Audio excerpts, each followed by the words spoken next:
160 নম্বর আয়াতে কারিমায় আল্লাহ তাআলা কত চমৎকার আল্লাহ তাআলা ইরশাদ করতেছেন, ইয়া আইয়ুহাল্লাযীনা আমানু তাকুল্লাহা ওয়া কুলু কাওলান সাদীদা।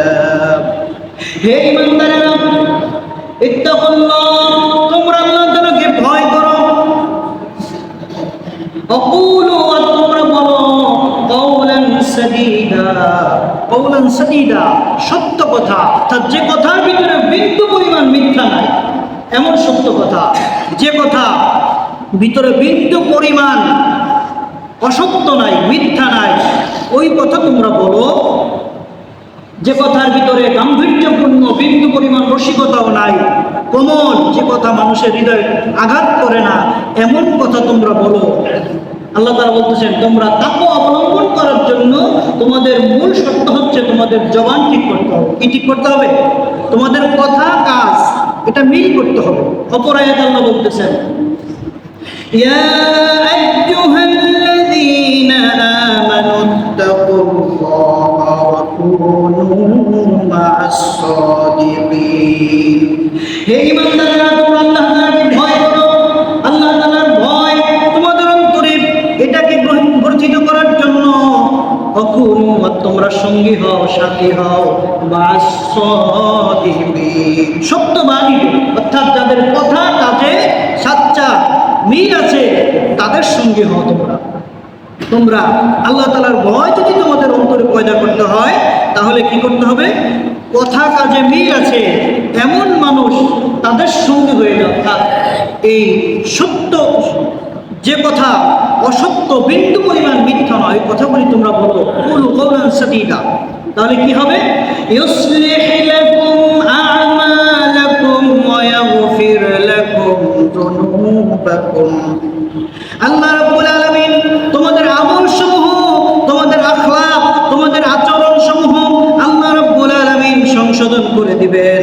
ওয়া ইয়াগফির লাকুম যুনুবাকুম, আল্লাহ রাব্বুল আলামিন তোমাদের জিন্দেগীর জানা অজানা সমস্ত গুনাহ রাশিগুলি আল্লাহ তাআলা মাফ করে দিবেন।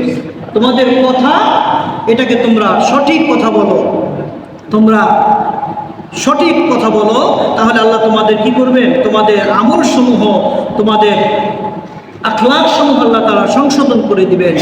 আর ওয়ামান ইউতিউল্লাহ ওয়া রাসূলা ফাকাদ ফাযা ফাওজান আযীমা, আর যে ব্যক্তি আল্লাহ এবং তার রাসূলের আনুগত্য করবে, সে অবশ্যই, ওই ব্যক্তি অবশ্যই মহা সাফল্য অর্জন করবে, এতে কোনো সন্দেহ নাই।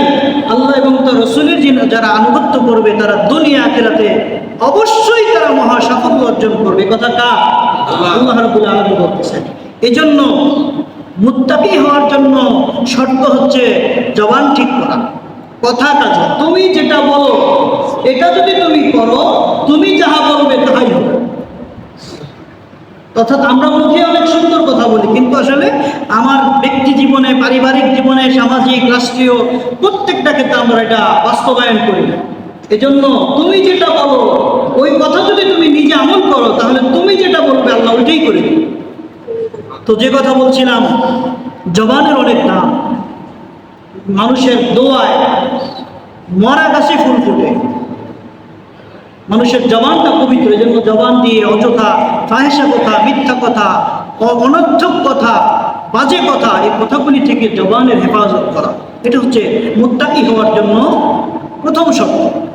অপরে আল্লাহ তাআলা বলতেছেন, ইয়া আইয়ুহাল্লাযীনা আমানু তাকুল্লাহা ওয়াল তানজুর নাফসুম মা কদ্দামাত লিগাদ। হে ঈমানদাররা, তোমরা আল্লাহকে ভয় করো। ওয়াল তানজুর নাফসুম মা কদ্দামাত লিগাদ, আর প্রত্যেকের উচিত এটা চিন্তা করা, এটা ফিকির করা যে আগামীকালের জন্য, কিয়ামত দিবসের জন্য সে কি প্রেরণ করতেছে, কি পাঠাইতেছে। এই কথার সারমর্ম হচ্ছে পরকালকে সামনে রেখে দুনিয়াদারি করা। পরকালকে বেমালুম ভুলে গিয়ে যদি আপনি দুনিয়াদারি করেন, অবশ্যই আপনি পথ হারাই ফেলবেন। এজন্য প্রত্যেকের উচিত আখিরাতের ফিকির, এটা নিজের ভিতরে জাগ্রত রাখা যে আমি পরকালের জন্য কি করতেছি। দুনিয়াতে আমার স্ত্রীর জন্য, সন্তানের জন্য, মা বাবার জন্য, সবার জন্য আমি করতেছি, কিন্তু দুনিয়াটা তো ক্ষণস্থায়ী। দুনিয়ার যত সৌন্দর্য দেখেন, কোন এক আল্লাহর ওলি তিনি সবচেয়ে দামি কোনো জিনিস, সুন্দর কোনো জিনিস দেখলে তিনি বলতেন যে হায় রে দুনিয়া, তোমাকে আমার খুব পছন্দ হয়, কিন্তু আসলে যে তোমাকে ছেড়ে আমাকে একদিন চলে যেতে হবে।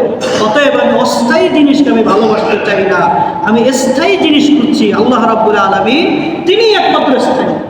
কুল্লু মান আলাইহা ফানিন ওয়া ইয়াবকা ওয়াজহু রাব্বিকাল জালালি ওয়াল ইকরাম। আল্লাহ বলেন সমস্ত কিছু ফান, কুল্লু মান আলাইহা ফান, সমস্ত কিছু ধ্বংসপ্রাপ্ত হয়ে যাবে। ওয়া ইয়াবকা, অবশিষ্ট থাকবে ওয়াজহু রাব্বিকাল জালালি ওয়াল ইকরাম, কেবলমাত্র আপনার রব তিনি অবশিষ্ট থাকবেন।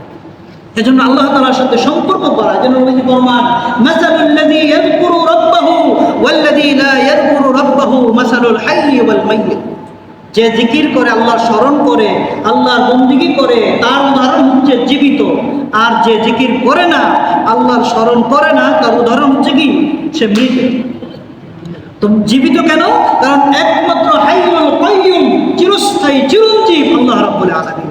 অতএব যদি তার সাথে তোমার স্মরণ থাকে, তাহলে তুমি ওই লিঙ্কের কারণে, ওই স্মরণের কারণে তুমিও জিন্দা। আর তার সাথে যদি তোমার সম্পর্ক না থাকে, তাহলে তুমি মুর্দা, তুমি মৃত।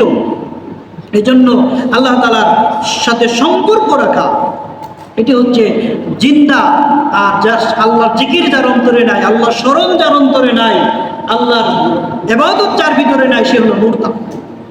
এই জন্য বলছিলাম তাকওয়া, তাকওয়াটা কেমন হবে? হযরত খলিফাতুল মুসলিমিন আমিরুল মুমিনিন ওমর রাদিয়াল্লাহু তাআলা আনহু তিনি ঘোষণা করে দিলেন, মদিনার বাজারে দুধের সাথে যদি কেউ পানি মিশ্রিত করে কঠিন শাস্তি দেওয়া হবে, এটা নিষিদ্ধ করে দিলেন। তো তিনি রাত্রিবেলা ঘুরে ঘুরে প্রজাদের অবস্থা দেখতেন। দেখলেন এক ঘরে বৃদ্ধা মা এবং তার কন্যা, তার কথোপকথন, কনভারসেশন হচ্ছে। তো তিনি শুনতেছেন যে মা মেয়েকে বলতেছে যে মেয়ে, আজকে দুধ একটু কম হয়েছে, অতএব আজকে পানি মিশায়া বাকিটা আমরা পুরো করে দেব। মেয়ে বলতেছে না, এটা কোশ্চিনকালও সম্ভব নয়, কারণ খলিফাতুল মুসলিমিন তিনি এটা নিষেধ করেছেন, এটা কঠোরভাবে নিষেধ করা হয়েছে। তো তিনি বললেন খলিফাতুল মুসলিমিন তো এখন রাত্রিবেলা গভীর রাত্র, এখন তো আর নাই, অতএব এই পানি মিশাইলে তো কেউ দেখবে না। মেয়ে ডেকে বলে, মা, যিনি এই রাজ্যের খলিফা তিনি নিষেধ করেছেন, হয়তো তিনি দেখতেছেন না, অথচ তোমার আমার মালিক, তোমার আমার সৃষ্টিকর্তা, যিনি এই খলিফা, তাকে যিনি সৃষ্টি করেছেন, সেই রব্বুল আলামিন তিনি তো ঘুমান না। লা তাখুযুহু সিনাতুন ওয়ালা নাওম। আল্লাহ তাআলা তার ঘুম তো দূরের কথা, তন্দ্রাও তাকে স্পর্শ করে না, তো তিনি তো দেখতেছেন। এই কথোপকথন শুনে ওমর রাদিয়াল্লাহু তাআলা চলে গেলেন। সকালবেলা খোঁজ নিতে বললেন যে তার ওই বাড়িতে কে কে আছে, খবর নাও, আমাকে জানাও। খবর নিয়ে দেখা গেল একটা বিবাহযোগ্য কন্যা এবং তার বৃদ্ধা মা। তার খোঁজ নেওয়ার পরে এই গোয়ালিনী যাকে বলে, তো তার বাড়িতে, তো তিনি বললেন যে, তিনি তাকে বললেন যে খোঁজ নেওয়ার পরে তিনি বললেন যে তার কন্যার যেহেতু বিবাহ হয় নাই, তা আমার ছেলের, তারও তো বিবাহ হয় নাই, অতএব বিবাহের প্রস্তাব পাঠাবো। দেখেন, একজন দেশের প্রেসিডেন্ট তিনি একজন গোয়ালিনী মহিলা, অতি দরিদ্র, তার ঘরের কন্যাকে বিবাহের প্রস্তাব দিলেন। এরপরে তাকে বিবাহ করানো হলো তার ছেলের সাথে। তো সেই ঘরে ইসলামের পঞ্চম খলিফা, এই যিনি ওমর ইবনে আব্দুল আজিজ রাহমাতুল্লাহি আলাইহি, তিনি জন্মগ্রহণ করেছেন। তো এই যে বিবাহের ক্ষেত্রে চারটা জিনিস দেখে আল্লাহ রাসূল সাল্লাল্লাহু আলাইহি ওয়াসাল্লাম বিবাহের কথা বলেছেন, তার ভিতরে একটা হচ্ছে তাকওয়া। দিনদার মেয়ে যদি তুমি বিবাহ করো, দুনিয়ায় থাকতে সে তোমাকে রাজার মতো তোমাকে সম্মান করবে, তোমাকে জান্নাতি শান্তি সুখ দান করবে। এজন্য সম্পদ দেখে বিয়ে করবেন, ঠিক আছে, সৌন্দর্য দেখেও বিয়ে করবেন, বংশমর্যাদাও দেখে বিয়ে করবেন, সবচাইতে বেশি গুরুত্ব যেটা দিবেন সেটা হলো তাকওয়া। এটার নাম কি? তাকওয়া। এটা যদি প্রাধান্য দিয়ে আপনি বিবাহ করতে পারেন, আপনার জীবনে অশান্তি হবে না, ওই স্ত্রী কোনোদিন আপনার অবাধ্য হবে না। তো এই জন্য তাকওয়া, এটার নাম হচ্ছে তাকওয়া। তো এরপরে যে জিনিসটা আমাদেরকে মাহে রমাদান শিক্ষা দেয়, এটার নাম হচ্ছে তেলাওয়াতুল কোরআন। এই মাহে রমজান মাস ব্যাপী আমরা যে যতটুকু পেয়েছি কোরআনুল কারীমের সাথে আমাদের সম্পৃক্ততা, অনেক মা বোনেরা 3-4 খতমও দেয়। এরপরে রমজান মাস গেলে এরপর আর কোরআন শরীফ অনেকে ধরেও না, মাসের পর মাস কোরআনুল কারীম পড়ে থাকে। অথচ কোরআন শব্দটির অর্থ হচ্ছে, এটি হচ্ছে কর্মণ ধাতু থেকে এসেছে, অর্থাৎ অধিক পঠিত, অর্থাৎ সবচেয়ে বেশি যেই বইটা পড়া হয় কোরআনুল কারীম। এই কোরআনুল কারীমের তেলাওয়াত এটি যারা করবে, 3টা জিনিস মানুষের স্মৃতিশক্তি বৃদ্ধি করে। তার ভিতরে একটা হচ্ছে কোরআনুল কারীমের তেলাওয়াত, আরেকটা হচ্ছে মেসওয়াক, আরেকটা হচ্ছে রোজা। এই 3টা জিনিস। তো কোরআনুল কারীমের তেলাওয়াতই শুধু নয়, কোরআনুল কারীম বোঝার চেষ্টা করা, কোরআনুল কারীমের আলোকে সমাজ বিনির্মাণ করার চেষ্টা করা, নিজে ব্যক্তি জীবনে, পারিবারিক জীবনে, রাষ্ট্রীয় জীবনে, সর্বক্ষেত্রে কোরআনুল কারীমের চর্চা করা। এটি শুধুমাত্র রমজান মাসে তেলাওয়াত করবেন, রেখে দিবেন এই জন্য নয়, এটা বোঝার চেষ্টা করা, একদম হৃদয়ঙ্গম করার চেষ্টা করা। তো যে কথা বলছিলাম, এই কোরআনুল কারীম আমরা যাতে তেলাওয়াত এটা যাতে বন্ধ করে না দিই। যে ঘরে কোরআনুল কারীম তেলাওয়াত করা হয় ওই ঘরে রিজিক আল্লাহ তাআলা বাড়িয়ে দেন, ওই ঘরে রিজিক কি বেড়ে যায়। অর্থাৎ রিজিক পারা মানে কি? রিজিক মানে শুধু খাবার নয়, রিজিক মানে হচ্ছে আপনার দুনিয়াতে বাঁচার জন্য আপনার যা কিছু দরকার, আপনার স্ত্রী আপনার অনুগত থাকবে, সন্তান আপনার বাধ্য থাকবে, আপনার পরিবার সমাজ আপনাকে মর্যাদা দিবে, আপনার অর্থনৈতিক, শারীরিক, মানসিক সব দিকে আল্লাহ আপনাকে ভরপুর কামিয়াবি দান করবে। এটার নাম হলো রিজিক। এই কোরআনুল কারীম তেলাওয়াতে আল্লাহ তাআলা রিজিক বাড়িয়ে দেন। এরপরের যে আমলটা, এটা হচ্ছে তাহাজ্জুদের সালাত। এই মাহে রমজান মাসে কি বলেন, সেহরির আগে 2 রাকাত, 4 রাকাত, 8 রাকাত নামাজ পড়েছেন এমন লোক এখানে আছেন? তো অনেকেই আছে। এই রমজান মাসে এই তাহাজ্জুদের সালাত আদায় করেছেন। নবীজি ফরমান, এই তাহাজ্জুদের সালাতের মর্যাদা হচ্ছে বাদা সালাতুল ফরিদা, ফরজ নামাজের পরেই তাহাজ্জুদের সালাতের মর্যাদা আল্লাহ তাআলার কাছে অনেক বেশি। ফরজ নামাজের পরেই এর স্থান। তো এই জন্য আল্লাহ তাআলা কালামে হাকিমে জানাই দিলেন, ওমিনাল লাইলি ফাতাহাজ্জাদ বিহি নাফিলাতান লাকা আসা আইয়াবআসাকা মাকামা আসা আইয়াবআসাকা রাব্বুকা মাকামান মাহমুদা। ওমিনাল লাইলি, আর রাতের কিছু অংশ, ফাতাহাজ্জাদ আপনি নামাজের জন্য জাগ্রত থাকুন। ফাতাহাজ্জাদ বিহি, বিহি দ্বারা কোরআনুল কারীম তেলাওয়াত বা তাহাজ্জুদের সালাত আদায় বোঝানো হয়েছে। তো নামাজের ভিতরে কোরআনুল কারীম তেলাওয়াতের মাধ্যমে রাতের কিছু অংশ আপনি জেগে থাকুন। আসা আইয়াবআসাকা রাব্বুকা মাকামান মাহমুদা, আশা করা যায় আল্লাহ রাব্বুল আলামিন আপনার মর্যাদা বাড়িয়ে দিবেন। মাকামে মাহমুদ আল্লাহ তাআলা আপনাকে দান করবেন। এই মাকামে মাহমুদ হচ্ছে শাফাআতে কুবরা। নবীজি ফরমান যে আমার উম্মতের ভিতরে যারা কবিরা গুনাহ করেছে তাদের জন্য আমি রাসূলের শাফাআত আল্লাহ তাআলা সেদিন খাস করে দেবেন। সমস্ত নবীদের কাছে উম্মতেরা যাবে, নবীরা বলবে আনা লাস্তু লাক, এই কাজের জন্য আমি নয়। সবাই ফিরে দিবে, সবাই বলবে নাফসি নাফসি, সবাই নিজের জন্য চিন্তিত থাকবেন। আর আমার নবীজি রাহমাতুল লিল আলামিন তিনি বলবেন এই কাজের জন্যই আল্লাহ তাআলা আমাকে রেখেছেন। এরপরে নবীজি সাল্লাল্লাহু আলাইহি সাল্লাম শাফায়াত করবেন। আল্লাহ তাআলা বলবেন আশফা লিমান শিতা, আপনি যাকে খুশি চান আপনি শাফায়াত করেন আর জান্নাতে দিবেন। সুবহানাল্লাহ। এই জন্য এই শাফাআতে কুবরা আল্লাহ তাআলা সর্বোচ্চ মর্যাদা দান করবেন। এই তাহাজ্জুদের সালাত নবীজি সাল্লাল্লাহু আলাইহি সাল্লাম তাকে বলতেছেন যে আপনি তাহাজ্জুদের সালাত করেন, এটা আপনার জন্য অতিরিক্ত নাফিলাতান লাক। অতিরিক্ত মানে আমরা নফল বুঝি। তো নফল বলতে এটা আসলে আমরা নফল সালাত আদায় করি কেন? আমাদের গুনাহের কাফফারার জন্য, আমাদের গুনাহ মাফের জন্য, অথবা ফরজ সালাতের ঘাটতির জন্য আমরা নফল নামাজ পড়ি। কিন্তু আল্লাহর হাবিব সাল্লাল্লাহু আলাইহি সাল্লাম গুনাহ পূর্ব পরে কোনো গুনাহ তো নাই। আল্লাহ রাব্বুল আলামিন যাকে মাসুম বলেছেন তিনি মাসুমেরও মাসুম। তো তার ফরজেরও ঘাটতি নাই, আর গুনার কারণে তিনি নফল সালাত করেন না। তিনি তার জন্য যেন আল্লাহ বলেছেন নাফিলাতান লাক, এটা আপনার জন্য অতিরিক্ত। অতএব আপনার জন্য এটা পরকালে মর্যাদা বৃদ্ধির জন্য আপনি এটা আদায় করছেন। তো যে কথা বলছিলাম, এই তাহাজ্জুদের সালাত আদায় করা, নবীজি সাল্লাল্লাহু আলাইহি ওয়াসাল্লাম এখানে হাদিস এসেছে, আব্দুল্লাহ ইবনে সালাম রাদিয়াল্লাহু তাআলা থেকে এসেছে, তিনি বলতেছেন ইয়াকুলু সামি'তু মিন রাসূলিল্লাহি সাল্লাল্লাহু আলাইহি ওয়াসাল্লাম, যে আমি রাসূলুল্লাহ সাল্লাল্লাহু আলাইহি ওয়াসাল্লাম থেকে আমি এটা শুনেছি, তিনি এটা বলেছেন, ইয়া আইয়ুহান নাস আফশুস সালাম ওয়া আত'ইমুত তুআম ওয়াসিলুল আরহাম ওয়া সাল্লু ওয়ান নাসু নিয়াম তাদখুলুল জান্নাতা বিসালাম, যে তোমরা চারটা কাজ করো আর নিরাপদে তোমরা আল্লাহর জান্নাতে প্রবেশ করো। সুবহানাল্লাহ, চারটা কাজ করো হে মানব জাতি। আফশুস সালাম, তোমরা বেশি বেশি সালামের প্রসার ঘটাও। ওয়া আত'ইমুত তুআম, তোমরা মানুষের মেহমানদারি করো, মানুষকে খাবার দাও। ওয়াসিলুল আরহাম, তোমরা আত্মীয়তার সম্পর্ক এটাকে ধরে রাখো। দেখবেন অনেকের সাথে সম্পর্ক আমাদের ভালো, কিন্তু নিজের ভাই বোন ছেলে মেয়ের সাথে সম্পর্ক অনেক সময় ভালো থাকে না, কারণ কাছে থাকলে ওটা একটু বেশি সমস্যা হয়। যেন নবীজি বলছেন সিলমান কাতা, যে তোমার সাথে ছিন্ন করে দেয় সম্পর্ক, তার সাথে সম্পর্ক জোর। যে আমাকে সালাম দিল আমি তাকে সালাম দিলাম, যে আমাকে ভালো বললাম আমি তাকে ভালো বললাম, এটার নাম আসলে সর্বোচ্চ ভালো নয়।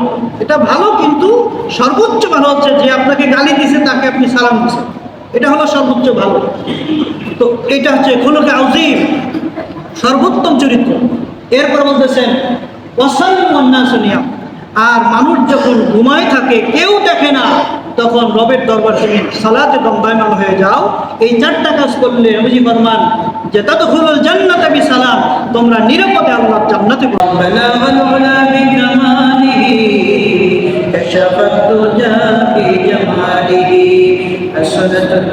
جميع خصاله صلوا عليه وآله اللهم صل وسلم وبارك عليه। মহান রব্বুল ইজ্জত মালিকুল মুলক বিশ্ব জাহানের প্রতিপালক আল্লাহ জাল্লা শানুহু আম্মা নাওয়ালুল শাহী আলিশান দরবারে অবনত চিত্তে হৃদয়ের সবটুকুন আবেগ অনুভূতি উচ্ছ্বাস প্রচার করে সমবেত কণ্ঠে শুকরিয়া আদায় করে সকলে বলুন আলহামদুলিল্লাহ।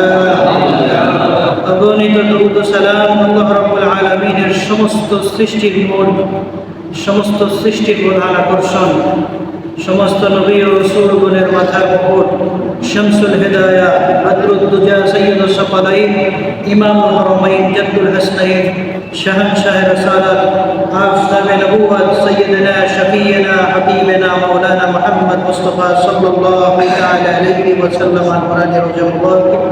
সকল আউলিয়াদের প্রতি সালাম। সম্মানিত মুআজ্জাজ মুহতারাম মুসল্লিয়ান ইকরাম, দিনদার ইমানদার পরহেজগার মুত্তাকি মুমিন মুসলমান ভাইরা, যুবক ভাইরা, কিশোর কচিকাচারা যারা এসেছেন আসতেছেন, সকলের প্রতি আন্তরিক মোবারকবাদ, সকলের প্রতি সশ্রদ্ধ সালাম। আসসালামু আলাইকুম ওয়া রাহমাতুল্লাহি ওয়া বারাকাতুহু। মাহে রমাদানের আজকে সর্বশেষ জুমা, যেহেতু চান্দ্রবর্ষের হিসাব অনুযায়ী মাস 29 দিন, না হলে 30 দিন। আলহামদুলিল্লাহ আমরা একটি জুমা বেশি পেয়েছি, এজন্য আপনারা খুশি না বেজার?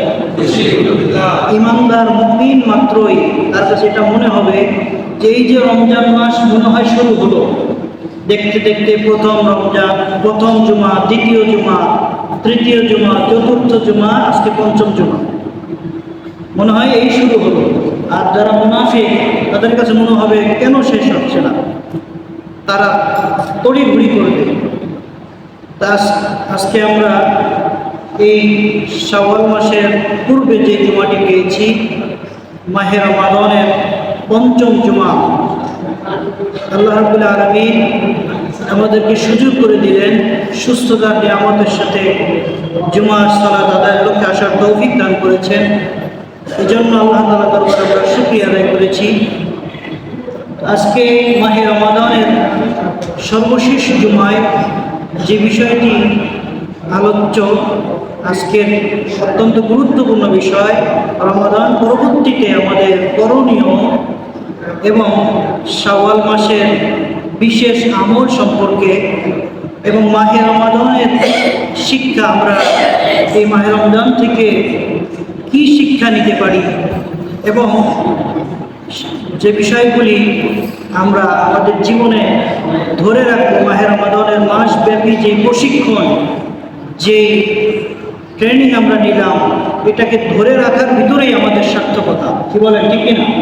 আর নচেত রমজান মাস আসবে, বছর ঘুরে যাবে, আসবে, কিন্তু যদি মৌলিক যে শিক্ষা এটা যদি আমরা নিতে না পারি, তাহলে আমাদের এই রোজা, এই রমাদান, এটা আসলে আমাদের তেমন কোনো উপকার এটা করতে পারবে না। এই জন্য মাহে রমাদানের মৌলিক যে শিক্ষা এই রমাদান আমাদেরকে শিক্ষা দিয়েছে, এটাকে ধরে রাখা। এবছর হয়তো আমাদের জীবনে অনেকের শেষ রমাদান হতে পারে, পরবর্তী বছর আমরা যে মাহে রমাদান পাবো এটার কোনো নিশ্চয়তা, এটার কোনো গ্যারান্টি আছে নাই, এটার কোনো নিশ্চয়তা নাই। অতএব ধরে নিতে হবে এটা আমার জীবনের শেষ রমাদান হতে পারে।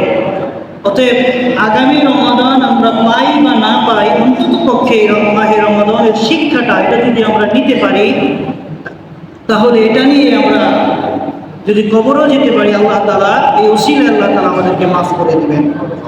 এই জন্য এই মাহে রমাদানের যেই মৌলিক শিক্ষা, মূল শিক্ষা, সেটা হচ্ছে খোদাভীতি, তাকওয়া, যেটা সমস্ত ইবাদতের, যেটাকে বলা চলে সার নির্যাস, সমস্ত ইবাদতের প্রাণ। প্রত্যেকটা ইবাদতের রূহ আছে, প্রাণ আছে, সেটা হচ্ছে আল্লাহ তাআলার স্মরণ, তাকওয়া, আল্লাহ ভীতি। মুনাফিকদের একটা আলামত ছিল, তারা মসজিদে আসতো, নামাজ পড়তো মানুষকে দেখানোর জন্য, কিন্তু একাকী নামাজ তারা পড়তো না, কারণ তারা তো বিশ্বাসই করতো না। একাকী তেলাওয়াত তারা করতো না, তাহাজ্জুদ তারা করতো না, নফল রোজা তারা রাখতো না। এটা হলো মুনাফিকদের আলামত ছিল। তো একজন ইমানদার, একজন মুমিনের মূল যেই চালিকা শক্তি, মূল যে পুঁজি, এটা হলো তাকওয়া। এটার নাম কি? তাকওয়া তথা খোদা ভীতি। আল্লাহ রাব্বুল আলামিন কালামে হাকিমের সূরা বাকারা 283 নম্বর আয়াতে কারিমা থেকে শুরু করে মাহে রমাদানের আলোচনা করতে গিয়ে আল্লাহ তাআলা বলতেছেন, আউযু বিল্লাহি মিনাশ শাইতানির রাজীম, বিসমিল্লাহির রাহমানির রাহিম, ইয়া আইয়ুহাল্লাযীনা আমানু কুতিবা আলাইকুমুস সিয়ামু কামা কুতিবা আলাল্লাযীনা মিন ক্বাবলিকুম লাআল্লাকুম তাত্তাকুন। হে ঈমানদারেরা, ও হে বিশ্বাসীরা, তোমাদের উপরে মাহে রমাদানের রোজাকে আমি ফরজ করেছি, কুতিবা লিখে দিয়েছি, লিপিবদ্ধ করে দিয়েছি, নির্ধারণ করে দিয়েছি, যেমন পূর্ববর্তীদের উপরে ফরজ ছিল। আর এই কারণে আমি ফরজ করেছিলাম লাআল্লাকুম তাত্তাকুন, যেন তোমরা তাকওয়াবান হতে পারো, পরহেজগার হতে পারো, মুত্তাকি হতে পারো। এই কারণে আমি আল্লাহ রাব্বুল আলামিন তোমাদের উপরে রোজাকে ফরজ করেছিলাম। রোজা মূল উদ্দেশ্য হচ্ছে তাকওয়া অবলম্বন করা। দুনিয়াতে মানুষের মান, সম্মান, পজিশন নির্ধারণ হয়, তার চেয়ার কত বড়, তার পজিশন কত বড়, তার সম্পদ কত বেশি, এটার ভিত্তিতে দুনিয়াতে মানুষের মান, সম্মান, পজিশন, অবস্থান নির্ণয় করা হয়।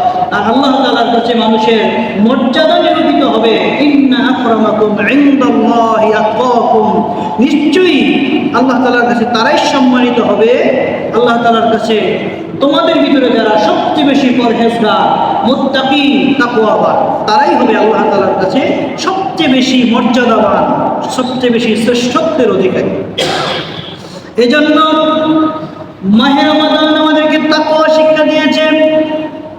মাসব্যাপী হালাল পানাহার থেকে, হালাল সহধর্মিণী থেকে, আপনি সুবে সাদিক থেকে শুরু করে সূর্যাস্ত পর্যন্ত হালাল জিনিস থেকে দূরে ছিলেন। আল্লাহ তাআলা শিখাইলেন, মাসব্যাপী তোমাদেরকে হালাল থেকে আমি দূরে রেখেছি, যাতে তোমরা বাকি 11 মাস সমস্ত হারাম থেকে তোমরা নিজেদেরকে বাঁচায় রাখতে পারো। এই জন্য আমি তোমাদেরকে হালাল জিনিস থেকে দূরে রাখছি। হালাল জিনিসটা তোমাদের জন্য আমি 1 মাসের জন্য আমি নিষিদ্ধ রেখেছিলাম দিনের বেলা। তো এটা এজন্য যে যাতে তোমরা হারাম বস্তু থেকে নিজেদেরকে বাঁচায় রাখতে পারো।